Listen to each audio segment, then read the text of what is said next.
mom died, my dad would spend hours in his room rotting away in his bed.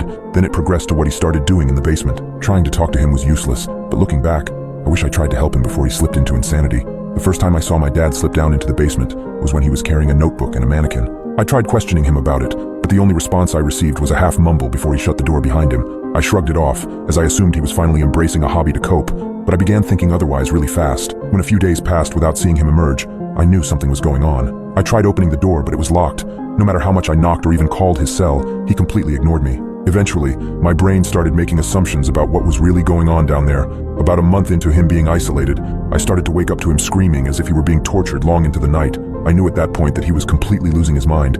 Disgusting stenches I couldn't identify began filling the house. Looking back now, I don't know why I didn't call anyone, tell anyone, or ask for help, but deep down, I just wanted my dad to get better on his own. I didn't want anyone to know that my dad was acting like a freak. As the second month of this behavior approached, his screams turned into whimpers and pleads. I was now worried that something far more sinister was taking place, and I knew that I couldn't sit back and let my father destroy himself any further. Although I was scared about entering his space, I knew I had to save my dad. On a Friday, when I was coming back from school, I could hear my father manically laughing and decided it was time to break down the door. Using a wrench from one of my dad's toolboxes, I managed to crack the wood frame, making it easy to push it open. The second I did, a disgusting whiff of what I could only guess was rotting flesh wafted heavily into my face. I feared for the worst as I began making my way down the stairs. There was only one light on, and it was a small lamp in the corner that was barely illuminating its surroundings. The surroundings included the mannequin, now looking more strange than it ever did, tools scattered on the floor, and my father hunched over in the corner. For a second, I felt a little bit of relief since it looked like this was all just an arts and crafts project, but my gut knew that there was something else going on. "Dad?"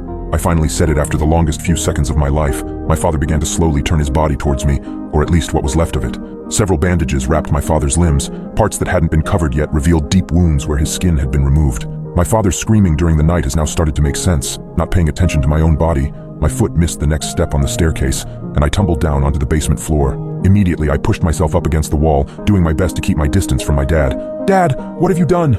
My dad grinned wide to reveal that not only did he have missing patches of skin, but he also had missing teeth. I stared past him and back at the mannequin and quickly realized where my dad's skin and teeth had gone. He was attaching them to the mannequin. "She doesn't have to be dead."